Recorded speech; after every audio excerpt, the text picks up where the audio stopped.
നല്ലപോലെ ഇറിറ്റേറ്റ് ചെയ്യുന്ന രീതിയിൽ തന്നെയാണ് ഈ ടാസ്ക് കളിക്കുന്നത്. വെളിയിൽ ഇറങ്ങിപ്പോയിട്ട് പുഷപ്സ് അടിക്കുന്നുണ്ട് വെയിലത്തിരുന്നിട്ട്. നോറ അവിടെ ഇരുന്ന് ഉപ്പാട് വരുന്നുണ്ട്, ജിമ്മിൽ പോകുന്നുണ്ട്, കറങ്ങുന്നുണ്ട് വെളിയിലിട്ട്. എല്ലാവരും ഇവരുടെ പുറകെ തന്നെയാണ് കയറി വാജിൻഡോ.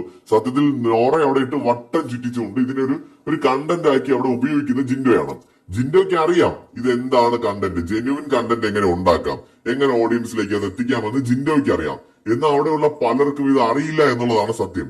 അത് ആരെങ്കിലും ചെയ്യുമ്പോൾ അത് മനസ്സിലാക്കാനും ഇവർക്ക് കഴിയുന്നില്ല. ഇവരൊക്കെ ഉണ്ടാക്കുന്ന കണ്ടന്റ് എന്ന് പറയുന്നത് കിൻഡർ ഗാർഡൻ കണ്ടന്റ് ആണ്. ഞാൻ പറയുന്നില്ല ആരുടെയും പേരെടുത്ത്. ലൈവില് മറ്റേ JCB കളിക്കുക, മറ്റേ ട്രെയിൻ കളിക്കുക, ഇങ്ങനെയൊക്കെയുള്ള കിൻഡർ ഗാർഡൻ കണ്ടന്റ് ആണ് അവരുണ്ടാക്കുന്നത്. ബിഗ് ബോസിൽ അതല്ല വേണ്ടത്. ബിഗ് ബോസിന് ലെവലിലുള്ള ഒരു കണ്ടന്റുകളാണ് നമ്മൾ എക്സ്പെക്ട് ചെയ്യുന്നത്. അപ്പൊ അങ്ങനെ നോക്കുമ്പോൾ ജിൻഡോയ്ക്ക് ആ പരിപാടി അറിയാം.